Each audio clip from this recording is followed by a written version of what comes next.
Ibadah segera dimulai. Kita dipersilakan untuk menundukkan kepala dan mengambil waktu teduh sejenak.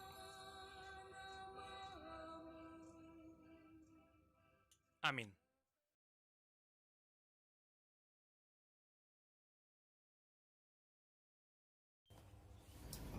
Selamat datang di ibadah online ini. Mari kita mulai ibadah ini dengan merayakan keanekaragaman gereja, suku, dan juga background kita. Mari kita nyanyikan lagu "Ku Tak Pandang Dari Gereja Mana". Siap-siap ya.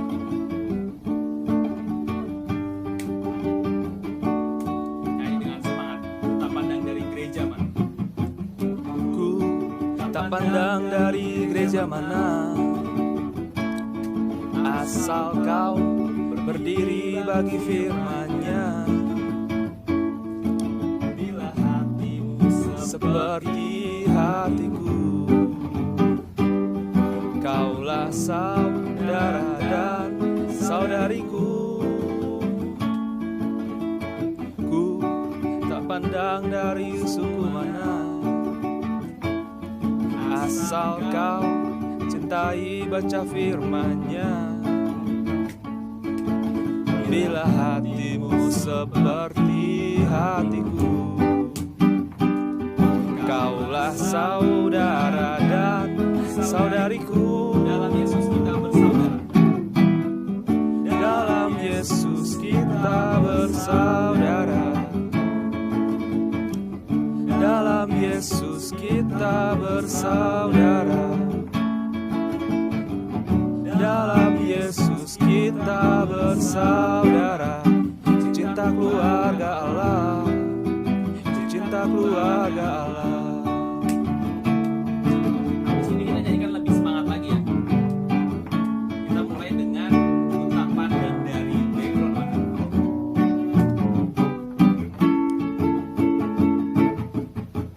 Ku tak pandang dari background mana,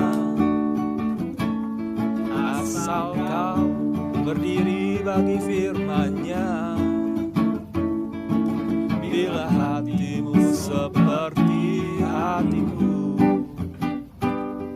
kaulah saudara dan saudariku. Tak pandang dari gereja mana? Ku tak pandang dari gereja mana, asal kau cintai baca firman-Nya. Bila hatimu seperti hatiku,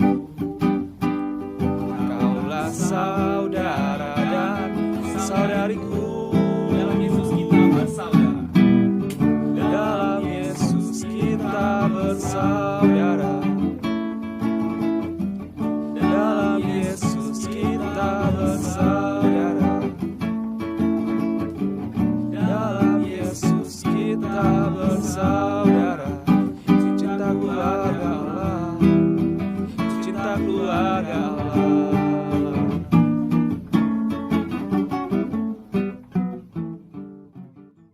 Amin.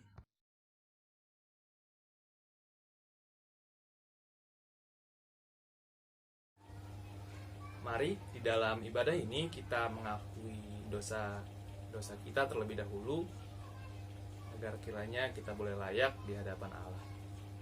Dan juga mari kita bersyukur untuk setiap hal yang boleh kita dapat hari ini dan hari-hari kemarin. Mari kita tundukkan kepala kita bersatu di dalam doa.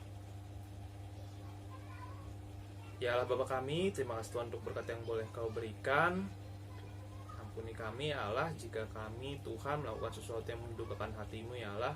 Mungkin kami masih terikat dosa kemalasan, mungkin kami masih terikat dosa percabulan, mungkin ya Allah kami masih terikat dosa dendam, iri, dan juga dengki ya Allah. Kiranya Tuhan ampuni ya Allah segala dosa yang boleh kami lakukan secara sengaja maupun tidak sengaja ya Bapa. Kiranya Tuhan darah anak-Mu saja, Tuhan Yesus Kristus, yang boleh menyucikan kami. Ya Allah, kami juga ingin bersyukur Tuhan untuk setiap hal yang boleh Kau berikan, untuk berkat makanan, untuk berkat nafas ya Allah, dan juga Tuhan untuk kesempatan kami boleh berkumpul dan juga memuliakan nama-Mu. Terima kasih Tuhan untuk setiap berkat yang boleh Kau berikan. Terima kasih Bapa, di dalam nama anak-Mu Tuhan Yesus Kristus kami telah berdoa dan mengucap syukur. Amin.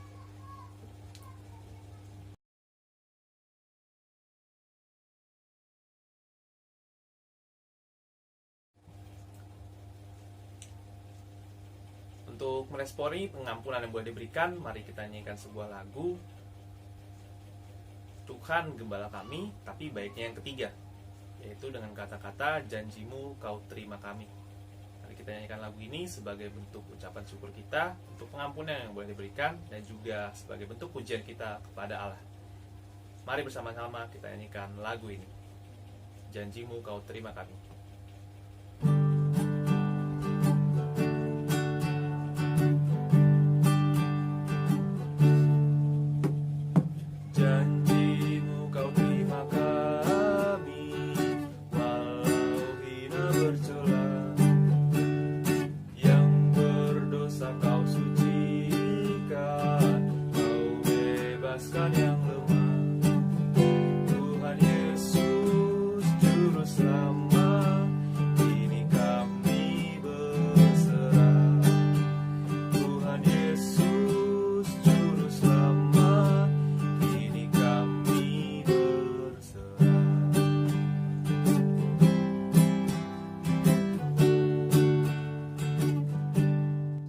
Amin.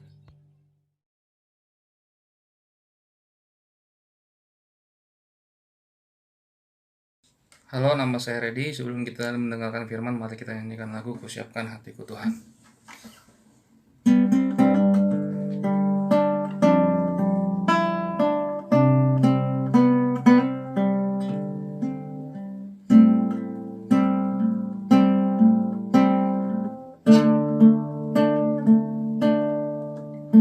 Kusiapkan hatiku Tuhan, menyambut firman-Mu saat ini.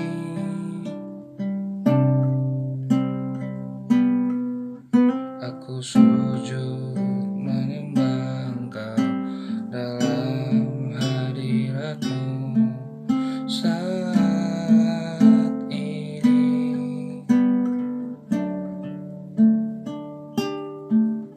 Curahkanlah pengurapan-Mu kepada umat-Mu saat ini.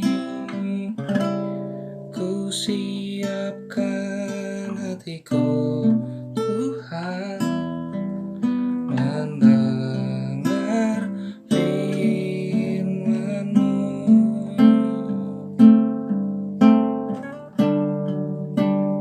Firman-Mu Tuhan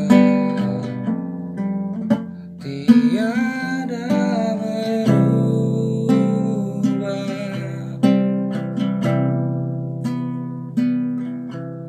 Dahulu, sekarang, selama-lamanya tiada berubah.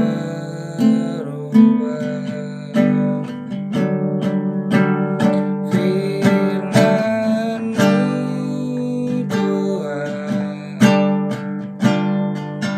menolong hidupku.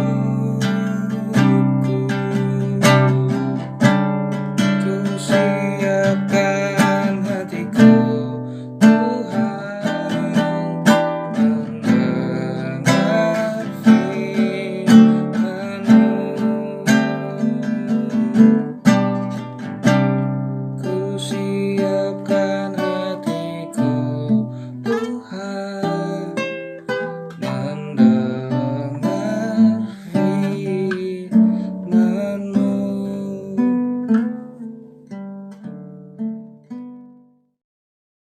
Sekarang kita akan mulai sesi renungan bersatu, bertumbuh, dan bermisi yang akan dibawakan oleh Kak yang sedang belajar nih di Pasca Sarjana Universitas Negeri Jakarta, Kak Prita. Kak Prita pada kesempatan sesi 1 akan membawakan tema bertumbuh dan bersatu. Nah, kalau dibalik, bersatu dan bertumbuh. agar kiranya diharapkan kita bisa mengerti apa sih pentingnya bersatu dan juga bertumbuh di dalam kehidupan kita masing-masing. Lalu sesi kedua akan dibawakan nih oleh Ketua Badan Pengurus Harian Persekutuan Mahasiswa Kristen Universitas Negeri Jakarta tahun 2015, Bang Hotben. Bang Hotben pada kesempatan sesi 2 akan membawakan tema siswa yang bermisi. Agar kita masing-masing bisa tahu nih, misi-misi apa sih yang diemban oleh siswa. Kiranya kita boleh mendengarkan renungan ini dengan baik ya. Sebelum mulai renungan, kita akan berdoa. Sebelum kita memulai sesi, kita berdoa dulu. Mari kita tundukkan kepala kita lipat tangan kita berdoa. Ya Allah Bapa kami, terima kasih Tuhan untuk berkat yang boleh Kau berikan. Kami akan memulai sesi kami. Kiranya Tuhan Engkau yang boleh menyertai agar kami boleh fokus di dalam pembacaan renungan ya Allah. Terima kasih Bapa. Amin. Hai semuanya, apa kabar? Gimana nih kabarnya setelah kita lagi jalanin pandemi virus corona ini? Gimana di rumah aja? Apakah udah mulai jenuh? Udah mulai bosen? Aduh bingung nih di rumah nggak ngapa-ngapain, atau bingung lagi di rumah mau ngapain? Tapi walaupun kayak gitu, kita harus tetap punya keyakinan kalau Tuhan tetap beserta kita bagaimanapun kondisi kita saat ini. Oke. Perkenalkan, nama aku Prita Atria Karyadi. Aku saat ini sedang menyelesaikan studi magisterku di UNJ. Ayo, siapa yang mau masuk UNJ? Oke, jadi di sini aku diminta untuk bawain satu renungan. Renungannya temanya tentang siswa yang bersatu dan bertumbuh. Nah, apa sih siswa yang bersatu dan bertumbuh itu? Nah, kalau kita pikir gitu ya, untuk apa sih kita bertumbuh, atau untuk apa sih sebenarnya kita itu kayak bertumbuh setiap hari? Atau kalau misalnya kita pikir lagi, gimana sih caranya supaya kita bisa bertumbuh? Nah, kalau misalnya kita mau bertumbuh, atau misalnya kita mau melakukan sesuatu, atau kita mau berkembang dan lain sebagainya, kita pasti punya goals-goals tertentu. Nah, apa nih goals dari kehidupan kita? Apa nih tujuan dari kehidupan kita? Kalau misalnya kita punya tujuan, kalau misalnya kita punya goals, kita punya sesuatu yang ingin kita capai, itu lebih memudahkan kita untuk menjalani kehidupan itu sendiri, untuk menuju goals itu, untuk menuju tujuan itu. Nah, saat ini sebagai orang Kristen gitu ya, sebagai orang yang percaya, nah sebenarnya apa sih tujuan hidup kita? Nah, coba ya adik-adik semuanya, kita baca di 1 Yohanes 2 ayat 6. 1 Yohanes 2 ayat 6. Oke, coba dibuka Alkitabnya, 1 Yohanes 2 ayat 6. Sudah? Aku bacakan ya.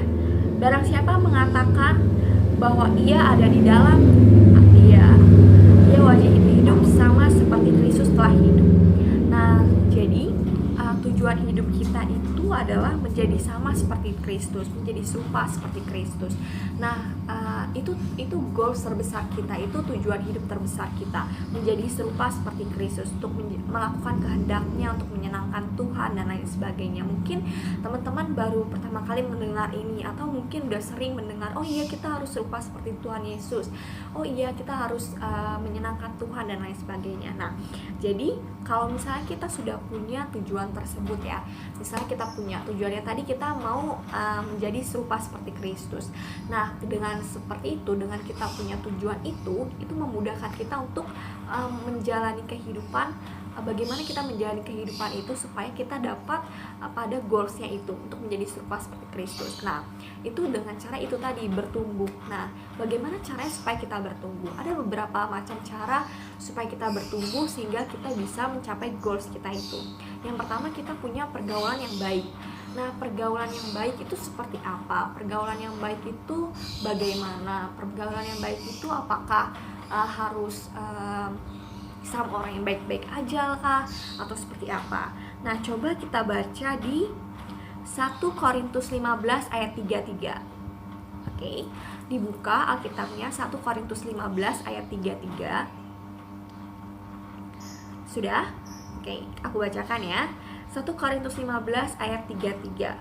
janganlah kamu sesat, pergaulan yang buruk merusakkan kebiasaan yang baik. Nah, kita udah sering banget dengar kata-kata ini ya, kita udah sering banget baca ayat ini, pergaulan yang buruk merusak kebiasaan yang baik. Tapi apakah kita benar-benar menyadari kalau oh iya ya pergaulan aku selama ini tuh kayaknya nggak baik, atau oh iya ya aku punya temen kok rasanya nggak membuat aku menjadi orang yang lebih positif dan lain sebagainya.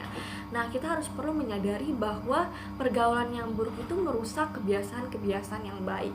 Nah, terus seperti apakah pergaulan yang buruk itu? Nah, pergaulan yang buruk itu pasti arahnya ke negatif, arahnya ke hal-hal yang negatif. Jadi kalau teman-teman udah punya teman yang ngajak yang enggak atau ngelakuin sesuatu hal yang negatif atau yang tidak baik, tidak patut dipuji dan lain sebagainya, yaitu merupakan pergaulan yang buruk. Tapi sebenarnya kita boleh saja untuk berteman dengan siapapun, dengan siapapun orangnya ya, dengan latar belakang keluarga, ekonomi, sosial, budaya, kita boleh berteman dengan siapapun. Tetapi kita harus punya batasan-batasan tertentu, atau kita harus bisa membatasi diri.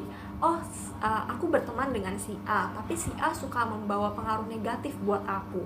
Nah, apakah aku harus berteman dengan dia? Tentu saja kita harus sadar kalau misalnya itu hal yang negatif. Jadi kita nggak harus lebih dekat lagi dengan dia, tapi cukup sewajarnya saja. Atau mungkin aku punya teman si B, tapi dia itu kadang suka ngelakuin hal-hal yang negatif. Nah, itu juga kita perlu membatasi diri, sejauh mana kita bisa berteman dengan dia, sejauh mana kita bisa dekat dengan dia.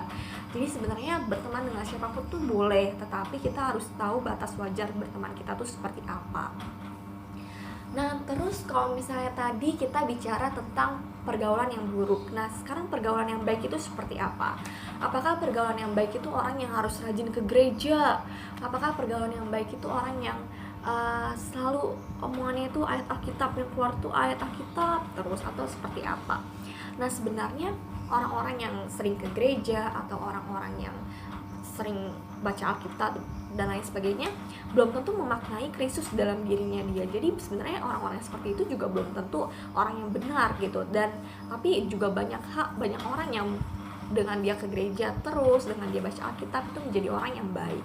Cuma pastinya pergaulan yang baik itu pasti pergaulan yang membawa pengaruh positif buat hidup kita, pergaulan yang membawa kita yang kayaknya good vibes, kayak kalau misalnya sama dia tuh rasanya aku jadi semakin semangat hidup, atau sama dia tuh pikiran aku tuh jadi positif terus, atau sama dia itu aku jadi ngerasa jauh lebih baik. Nah, itu pergaulan yang baik. Tetapi ada juga pergaulan yang membangun.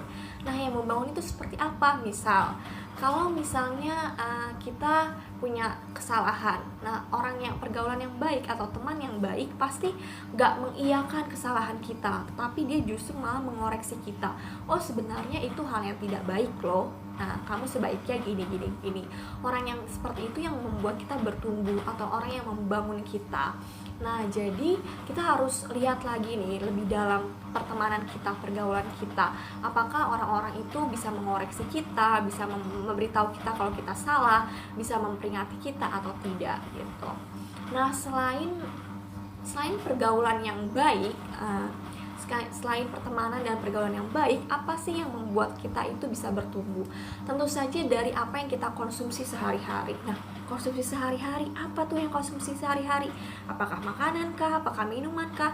Oh, itu kan untuk jasmani, tapi ini untuk rohani. Jadi segala sesuatu yang kita konsumsi untuk batin kita, untuk pikiran kita, untuk rohani kita, apa? Segala sesuatu yang kita lihat, segala sesuatu yang kita baca, segala sesuatu yang kita dengarkan, segala sesuatu yang kita ucapkan, bahkan yang kita lakukan, itu semua bisa menjadi bahan konsumsi kita sehari-hari, yang bisa membentuk pola pikir kita, yang bisa membentuk karakter kita, keadaan batin kita, kedamaian sejahtera di diri kita. Nah, itu adalah segala sesuatu yang kita dengarkan, segala sesuatu yang kita lihat, segala sesuatu yang kita baca. Jadi pastikan kita membaca, melihat, mendengar sesuatu hal yang memang baik, yang memang patut untuk didengar, yang memang baik untuk didengar. Jadi kalau misalnya kita punya handphone, oh iya, handphone aku nih suka aku gunain untuk nonton video yang enggak. Nah, atau aku punya handphone, tapi aku pakai untuk baca hal-hal yang enggak. Nah, itu sudah mulai membuat mengkonsumsi sesuatu hal yang negatif di dalam diri kita. Itu bisa merusak pikiran kita, bisa merusak batin kita, bisa merusak damai sejahtera yang ada di diri kita. Jadi pastikan kita untuk bisa membaca, melihat, mendengar, menonton hal-hal yang memang baik dan berpengaruh positif. Nah, terus gimana caranya supaya kita bisa melakukan itu? Ya tentu saja dengan keinginan hati untuk memperbaiki diri. Oh iya, aku mau bertumbuh nih, aku pengen meninggalkan kebiasaan lamaku, aku menjadi jauh lebih baik. Ya sudah, mulailah dengan membaca sesuatu hal yang positif, mendengarkan sesuatu hal yang positif, melihat sesuatu hal yang positif. Tapi tidak hanya itu, tidak hanya pergaulan yang baik, tidak hanya bahan yang kita konsumsi setiap hari, tapi kita juga perlu bertumbuh dengan berdoa. Berdoa itu adalah hal yang paling penting. Mungkin kita mikir, doa ngapain sih kita berdoa? Kalau misalnya kita punya masalah, gak langsung selesai masalahnya dengan berdoa. Tapi percayalah gitu ya, ketika kita berdoa ada sesuatu yang diubahkan di dalam diri kita. Entah pikiran kita, entah cara kita memandang sesuatu, entah cara kita menanggapi sesuatu. Bagaimanapun Tuhan memakai diri kita, memakai cara-cara yang Dia berikan di dalam diri kita, itu bisa kita peroleh ketika kita berdoa. Kita memperoleh keadaan hati yang menyenangkan, yang damai, keadaan hati yang oh iya Tuhan, seharusnya aku seperti ini dan lain sebagainya. Dan doa itu bisa mengubah segala sesuatu. Tetapi tidak hanya dengan kita berdoa, Tuhan aku mau ujian, aku udah berdoa selesai. No, tidak hanya itu, tetapi kita harus usaha, kita harus berusaha. Kalau misalnya tadi Tuhan aku mau ujian, tapi itu tidak bisa kita peroleh, hasilnya kita tidak bisa kita peroleh dengan maksimal kalau misalnya kita cuma berdoa. Tapi kita juga harus berusaha, kita harus belajar dan lain sebagainya. Itu juga perlu kita perhatikan. Nah, setelah berdoa kita harus baca Alkitab. Baca Alkitab itu adalah suatu hal yang Alkitab itu merupakan guidebook kita. Jadi buku kehidupan kita, buku panduan kehidupan kita. Jadi bagaimana sih kita harus bersikap, bagaimana sih kita harus menanggapi sesuatu, bagaimana kita harus melakukan sesuatu, itu bisa kita dapatkan dari Alkitab. Nah, dari apa yang Tuhan ajarkan di dalam kehidupan kita. Jadi teman-teman jangan lupa untuk berdoa dan baca Alkitab. Baca Alkitab itu punya direction, kayak arah. Oh, kita harus seperti ini. Oh, kita harus mengampuni 77 kali 7 kali. Atau oh iya, kita harus mengasihi orang lain. Itu kita bisa dapatkan ketika kita bisa membaca Alkitab. Nah, terus kita bisa merenungkannya saat teduh. Kita juga bisa bertumbuh di situ. Kita bisa berdoa, Tuhan hari ini aku seperti ini, aku seperti itu. Terus kita bisa membaca ayat Alkitab. Oh iya, aku harusnya seperti ini. Kita baca renungan harian. Oh iya, ada pengalaman seperti ini, seperti itu. Nah, itu bisa mengubahkan hidup kita. Itu bisa membuat kita semakin bertumbuh. Itu bisa membuat kita semakin menjadi jauh lebih baik. Jadi untuk bagaimana caranya supaya kita bertumbuh di dalam iman kita, pertama kita harus punya pergaulan yang baik. Kedua, kita harus melihat kembali apa yang menjadi konsumsi kita sehari-hari, apa yang kita baca, apa yang kita dengar, apa yang kita lihat, apa yang kita masukkan di dalam pikiran kita. Itu bisa membentuk karakter kita, bisa membentuk pola pikir kita, membentuk segala sesuatu yang mempengaruhi diri kita. Terus dengan kita berdoa, dengan kita rajin berdoa, berserah, meminta pertolongan Tuhan, ngobrol sama Tuhan, itu bisa membuat kita menjadi lebih dekat lagi dengan Tuhan, bisa lebih memahami, oh iya Tuhan tuh maunya ini loh di hidup aku, oh iya Tuhan itu pengennya aku kayak gini loh, oh nanti setelah lulus SMA aku pengennya kayak gini, tapi kok rasanya Tuhan berkata lain, atau Tuhan ngomong lain sama aku. Itu bisa dipenuhi dengan berdoa. Setelah itu kita baca Alkitab. Oh iya ya, Tuhan pernah kayak gini nih waktu hidup di dunia. Tuhan pernah melakukan ini, sebaiknya aku juga melakukan apa yang Tuhan Yesus lakukan ketika Tuhan Yesus ada di dunia. Atau oh iya ya, dengan pengalaman-pengalaman Tuhan aku jadi semakin dibukakan, pikiranku jadi semakin dibukakan, oh harusnya aku seperti ini, seperti itu, dengan kita baca Alkitab. Terus yang terakhir, kita saat teduh, kita merenungkan diri kita sehari kita sudah ngapain aja, kita sudah berbuat apa, kita berdoa, kita bilang sama Tuhan, oh Tuhan aku seperti ini, seperti itu, dan kita baca Alkitab, terus kita berdoa lagi. Kita bisa dengan saat teduh itu. Oke, itu saja renungan dari aku. Semoga bermanfaat. Semangat untuk terus melanjutkan hidup, semangat untuk terus melanjutkan belajarnya di tengah pandemi virus corona ini. Percayalah, semuanya pasti akan berlalu, semuanya pasti akan terlewati juga. Jadi jangan pernah pesimis, jangan pernah skeptis gitu. Harus optimis, harus semangat terus belajarnya. Oke. Sekian dari aku, Prita Atria Karyadi.